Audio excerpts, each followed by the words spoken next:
Welcome, everybody, to another rendition of The Lone Wolf Show. I'm The Lone Wolf, and you are watching www.witchcrafttv.online.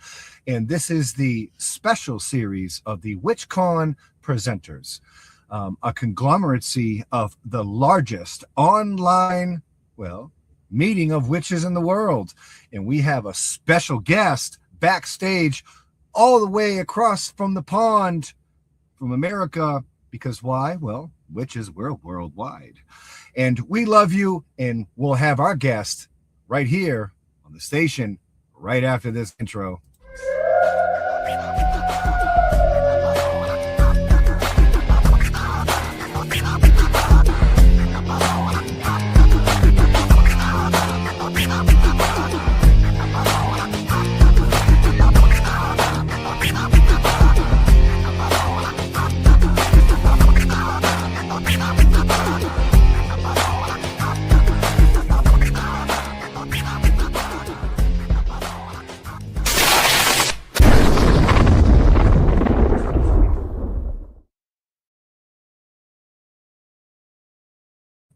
Emma Kathryn, heard a big rumor that you're going to be on WitchCon this year, 2026. Is that true?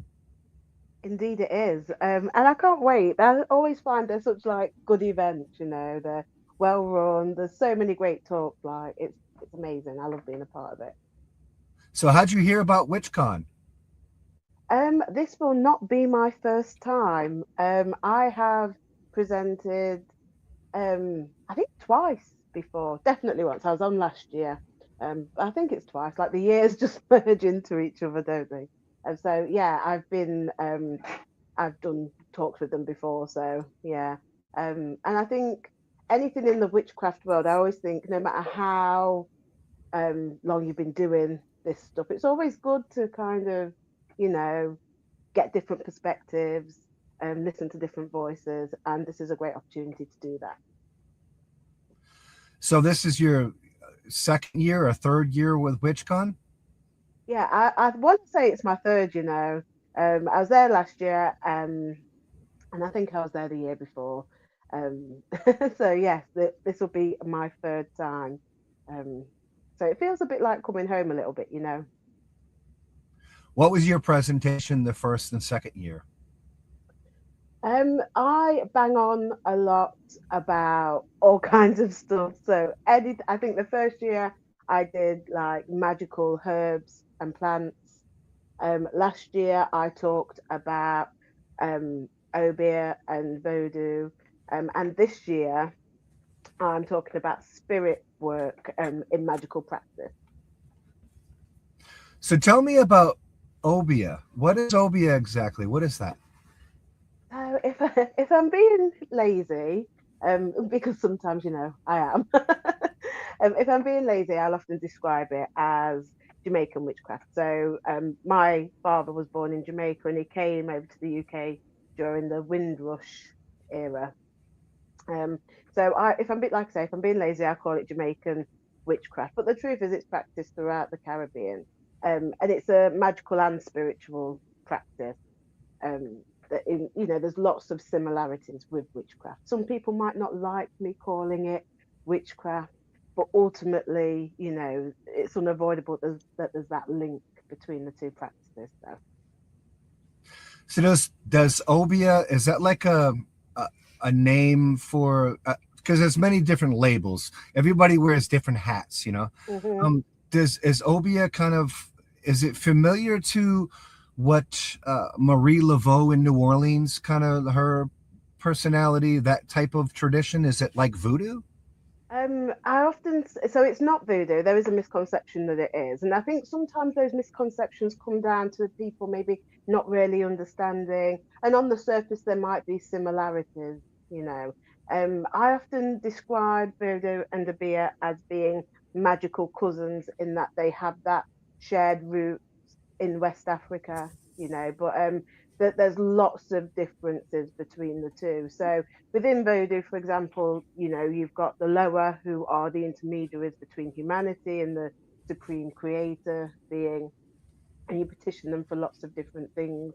And I think the biggest difference with Obeah and Obeah is that one is a structured religion and spiritual and magical practice, whereas within Obeah, there isn't really a structure. You're taught by somebody, and what you learn will be governed by what that individual has learned. There's no rules, so to speak, so it's governed by the person's moral compass. There's no kind of morality behind it. It's up to the person. Everything is doable, let's say, within Obeah. And of course, I often find that ethics and all of that kind of stuff can shift between, what's happened and what's been going on. And on the surface, something that might look kind of sinister or bad or negative often isn't. A lot of the time it's protective. But I think the biggest difference for me is that Voodoo is a community. So it'll be in the temple, you'll have the Haungan or the Maman who kind of direct the ritual and kind of guide the believers. Whereas in Obeah, it's the Obeah practitioner, and sometimes they'll work for the community, but oftentimes it's directed by their own will, so to speak. And I think it's easy to understand it if you think about, say, Wicca, for example, versus witchcraft. You know, there's a lot of crossover, but ultimately they're quite different paths, aren't they? So that's kind of a good analogy, I think. Does Obeah have like a particular pantheon of gods and goddesses? Or is it one central goddess or god? Can you explain that? Yeah, so there is a belief in a supreme creator spirit, Nyam or Nyame.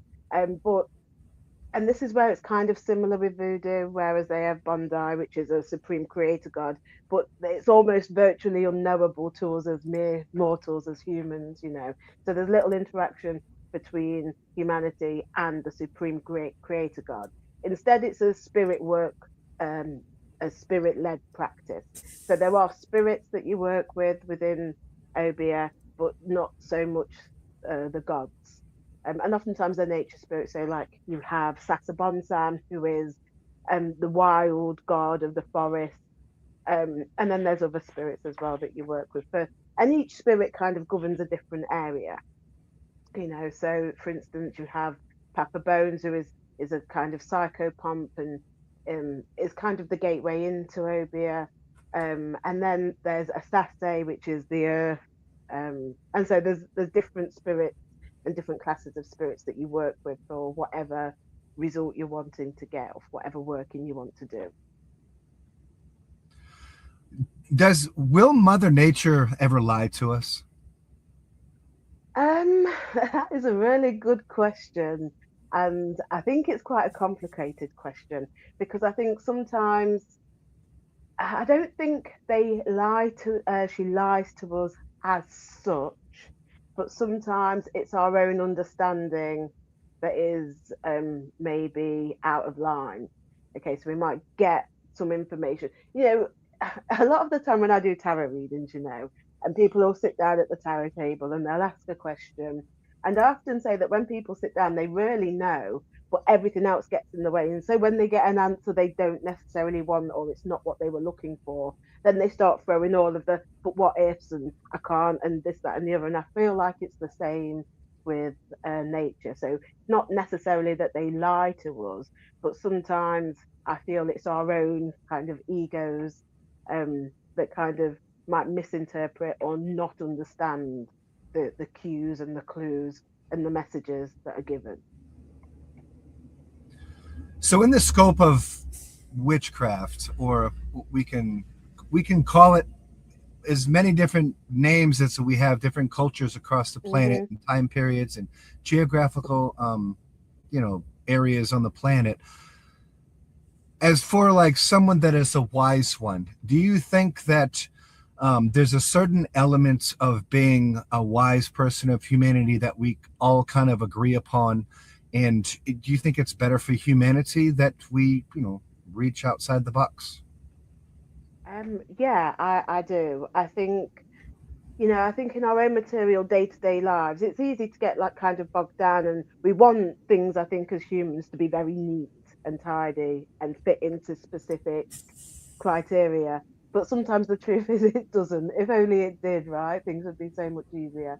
So I do think that there is an element of actually, in order to be a wise one or someone who is, I always like to say, on the path of the hermit. I'm a tarot nerd, so so I always think that we have to be able to kind of look outside of the box. We have to be able to question things, um, our own motives and feelings and emotions, and those of other people's. So in my day job, I'm actually a teacher. I work with children with autism, and one of the things that I think is really important and actually has so much correlation to witchcraft and magic is that a lot of the time, a lot of the work that I do is centered around, okay, this is that person's lived reality. Those feelings are true, even though that their perception of it is true, even though the actual fact of the matter is something different. And I think in witchcraft, we have to spend a lot of that time kind of traversing that middle space between those two. What we think we know, what we feel to be true, as opposed to what is. And it's not that either of them are wrong, but sometimes they can be diametrically opposed. And the work then comes into navigating that space between the two. Does that make sense? I mean, truth is very, very subjective. Of course, it Yeah. makes sense. So, you're an author of several books, Reclaiming Ourselves and Reclaiming Food, Gods and Radicals Press, Witch Life in Seasoned Songs. And it says Llewellyn, your bio. Llewellyn Worldwide Publication is one of the largest publications for the occult and witchcraft on the planet. And being from United Kingdom or over there right now, how did you get in contact with Llewellyn Publications to be able to publish with a large publication like that?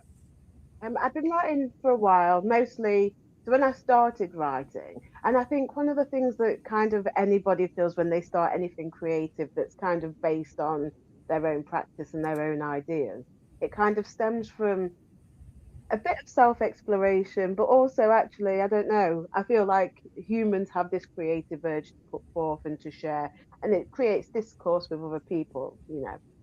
So that's always kind of been, I've always liked writing and that creative aspect that comes from that.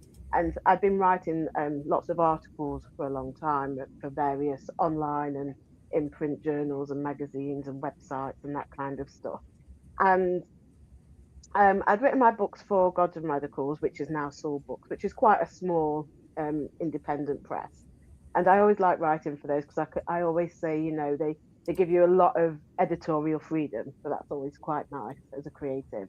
And then it was during COVID, the lockdowns, that I kind of thought about Llewellyn, and I think I'd been stuck in a rut, so I was working from home. I always say to people like, and it's a bit weird to say, but I always feel like COVID was quite a not a great time for me, don't get me wrong.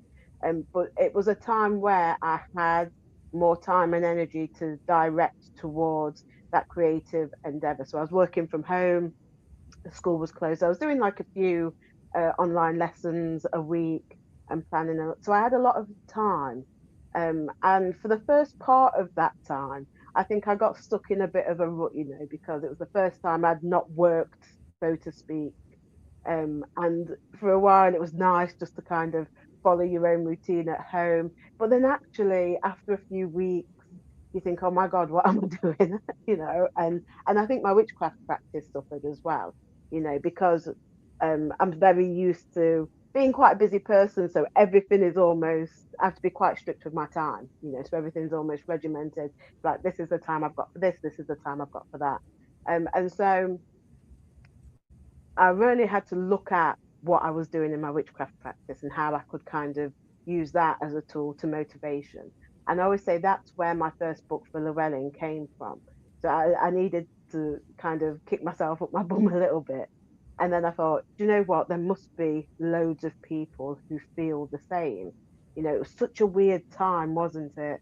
You know, and Right. so I had this idea for a book, and I don't know what made me submit it to Llewellyn. So Llewellyn, like you say, it is one of the largest publishers of witchcraft and esoteric material in the world.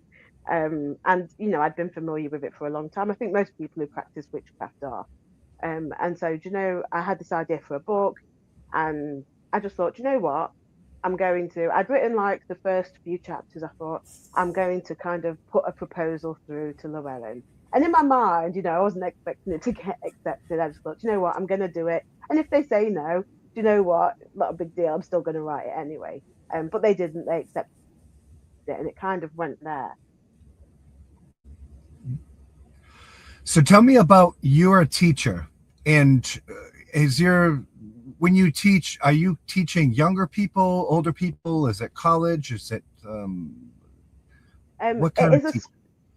So my day job as a teacher is in a school, so it goes from the school itself goes from early years, which is maybe nursery age, so 5 upwards, to 16. So in the UK, it's like year 11. That's the final year of schooling, and then now pupils would go on to college or whatever. So I teach the older students. So throughout my career, I've taught the whole breadth, and so like it's crazy how many there's so many correlations between teaching and witchcraft, and teaching witchcraft as well. And so I found that elements from both, so there'll be elements from my teaching profession, and that experience with other people, and having to find ways to communicate with people. They have massively helped my witchcraft practice, and vice versa. And so it's kind of seeing that exchange of energies and ideas, and how I guess we as the practitioners are center in our practices. And so it's almost like in all the spheres we step in, I always feel that witchcraft element is present most. And so it's really nice to be able to see how one informs the other and vice versa. So when you're in, and I hope I'm saying this right, Nottinghamshire, United Kingdom. Yeah, and it's crazy because I was born in New Hampshire, which is probably like from Europe, like from the Shire, the type of thing. Yeah. But when you go to work, and you're having your school and you have your students and things, do they ever hear whispers, or is there any like a rhetoric or a commentary like, oh, do you know that she's really a witch? Does that ever happen when you're teaching? Well, I guess I'm pretty out there anyway, so like the whole school know what I do, whether it's pupils or staff, which is kind of nice, because I think at first when you practice witchcraft, I don't know, when you practice witchcraft, at least for me, I was quite nervous as a new beginner, for quite a long time actually, to be quite so open. Part of that is because you think, oh God, I'm going to have to kind of defend it at every moment, and sometimes you just don't have the energy for that. Sometimes you can't be asked for that, and then sometimes it's just because sometimes people's opinions are like shocking, or their knowledge, or what they expect that to look like. So you think, oh my God, I don't have the energy to kind of deal with that. But actually, what's been nice is how interested people are. And a lot of the time when you explain what it is you do or what it is you believe, they go, oh yeah, that makes sense, So that's quite nice. And then I think with the pupils as well, what I think is quite nice is that actually it shows them that you can be different. You don't have to just fit inside one given box. You can let your own personality shine through a little bit. So I think it's nice for me, it's a bit of an empowerment for my colleagues, but also for the pupils. So yeah, it's nice when they talk about it. Very, very interesting. So is there ever points of oppression in the United Kingdom? Is everyone pretty open to it, or is there ever like any? I know in the 1970s and the 80s, particularly in America, there's lots of oppression where witchcraft, the leaders in the country here were, kind of oppressed, where they would throw rocks at the stores and things like that. Does that happen in modern day times in the United Kingdom right now? Not very often. Like you do hear the odd time where you'll hear of a witchcraft shop, and normally it's when they open in like posh little towns or villages, or they're quite conservative areas where they do get some pushback from, say, devout Christians. But I think Sure. that's very rare. I think that um, sometimes it's not necessarily oppression, but sometimes it is the opinion that, like, you're just talking rubbish, or there's not a seriousness about it. So I think sometimes people are like, oh well, it's just, they get their ideas of magic and witchcraft from Harry Potter, or something. And so a lot of it is, I guess, kind of misinformation. People don't actually know what it is, or they don't necessarily believe it. But I think I have noticed, particularly on online spaces, and with people who I know myself, where they've been interested in um, kind of witchcraft and magical practice, although they wouldn't have called themselves witches, and they've kind of gone the opposite way, where they've then become kind of um, Christian, but really heavily Christian, and they'll put a few posts online about the people they know and the witches they know, but it's never really anything where you would change what you're doing, or you're afraid. It's just a kind of a shift of opinion, which is, in the one sense, it's interesting how you can go from here to here, but then in the other, it's people have their right to their own beliefs, and actually at the end of the day doesn't actually impact me. And for me, that's fine. People can not believe what I do. They can have their own opinion about it. As long as they're not actually impacting me, then I'm all good. She said that you were a tarot card reader for many, many years. When you Hmm. read the tarot cards, and well, first off, I would love to know, what is your favorite tarot deck? Oh, well, do you know what? I always say to people, if I was rich, I would, and I'm not, but if I was rich, I'd be a tarot connoisseur and have all of these rare and beautiful decks. I think for actually reading, though, my favorite is the Rider Waite Smith deck. And I know it's like often seen as the most, or one of the most boring. And I kind of had that opinion myself when I first started. But I think I was like, I wanted the glamour of those obscure decks. But actually, in terms of reading, I think it is perhaps one of the best decks to read with, um, whether you're a beginner or someone who is quite proficient. And I just think, because that symbology has been around for a long time, and the pictures are kind of in the the cultural conscious, um, I think it's just a good deck to use.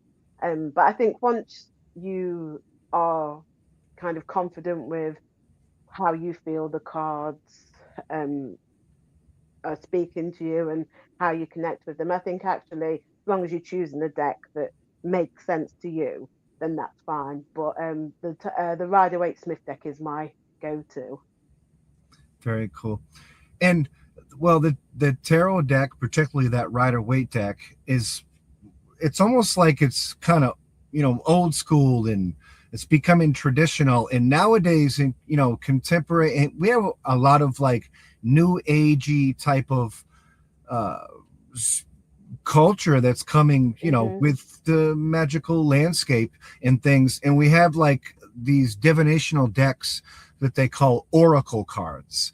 Do you read the oracle cards too, or do you just stick right to the tarot, the Um, 78 tarot?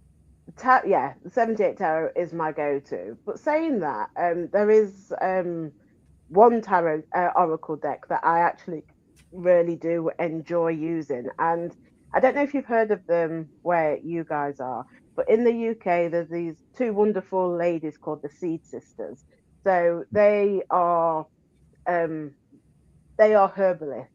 Okay, they're witches, but they're also herbalists. And when I say herbalists, I mean like the proper kind. They have got that clinical knowledge, which is actually really useful to have as a practicing witch, to have that clinical knowledge of plants.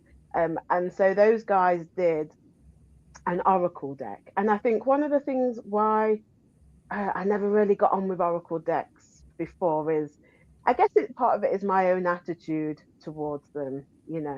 I've kind of looked at them as like, oh, some of them, I guess some of them are just kind of a bit fluff. They're pretty and they look nice, but there's what's the meaning behind them? Is it just what someone's kind of come up with? And I guess it's fine if it talks to you and you have that if you like it. But for me, it always seemed a little bit, I don't know, new age and fluffy, because for me, the tarot has that history and that meaning, and it uses the archetypes of humanity, and that's for me where the power in them lies.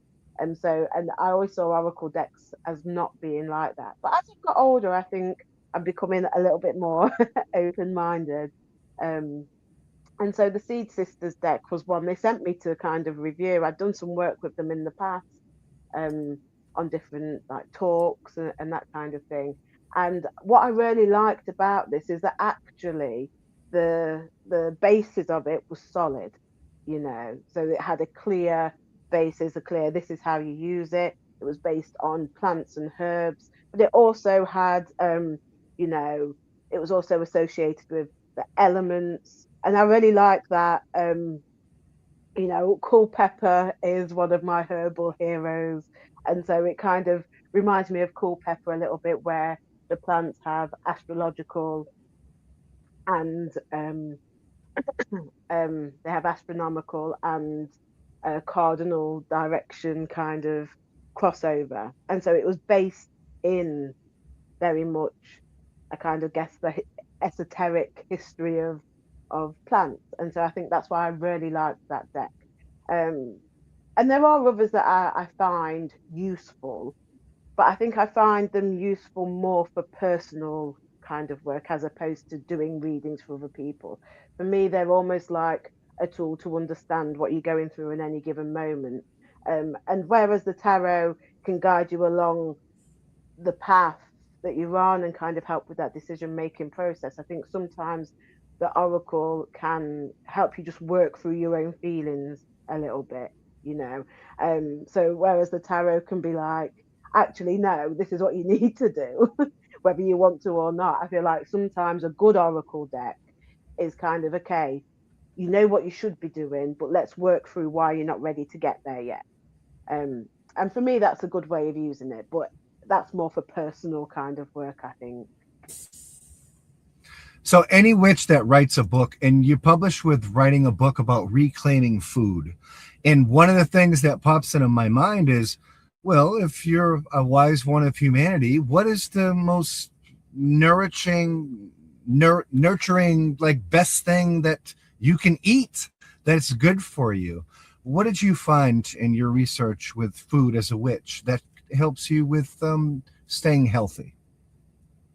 I guess what kind of encouraged me to write Reclaiming Food is that actually the art of cooking food from scratch is being lost, and Right. people are busy, they've got jobs, they've got constraints on their time and finances.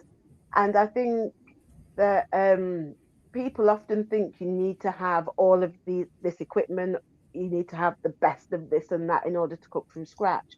And what really motivated me to write it was, I don't know if you guys are familiar with Jamie Oliver, the like celebrity chef over there.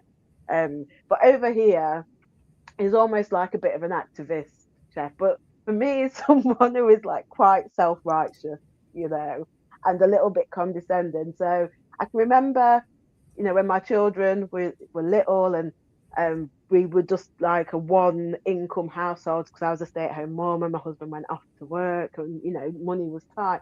He had this program, this celebrity chef, where it was like cheap meals for the family, and it really annoyed me because he whipped out of his cupboard some truffle oil. That is not something that the average family, especially the working class family, will have in their cupboard. And it kind of got me thinking that actually, um, as not only as a witch, but just as a person, we're losing knowledge, And for me, it's one of those things that you don't have to do it every day. Like, we all love the convenience of convenience, right? But actually, once you've got that knowledge, it doesn't go anywhere, it stays with you. And so that was really kind of my basis for writing that book.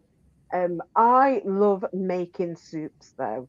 Soups are like my go-to. There's just something inherently witchy about making soups.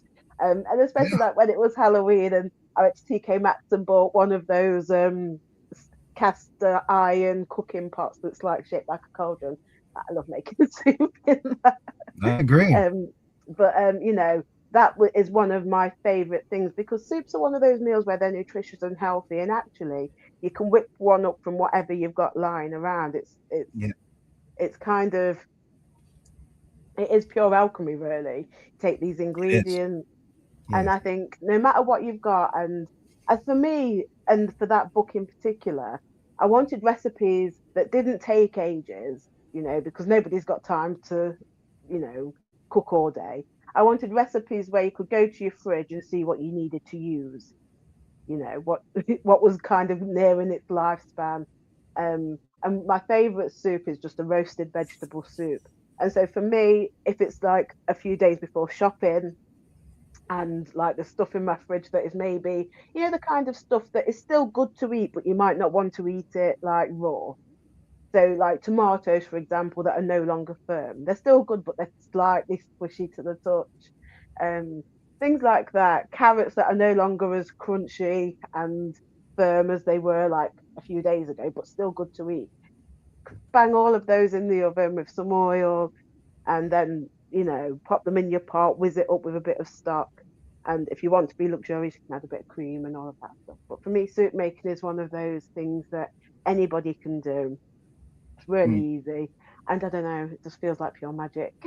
The art of the witch. Creation is always going to be the best magic. Even when you're making your broth and little garlic, little onions, little basil. I'm with it. I'm with you. I love it. Thank you so much for coming on the Lone Wolf Show on witchcrafttv.online. And make sure you check out Emma Kathryn's books, which I'm sure you can check them out right on Amazon.com. And also Llewellyn Worldwide for season songs under that author. And I'll see you at WitchCon. You And certainly will. yeah, I'll see you at WitchCon, the largest conglomeracy of witches in the world. Many, many blessings from across the pond. Yeah, and thank you so much for coming on the show. Oh, thank you for having me. It's been great. I always love talking about this jazz, so any opportunity I get, I like. I'm all over it.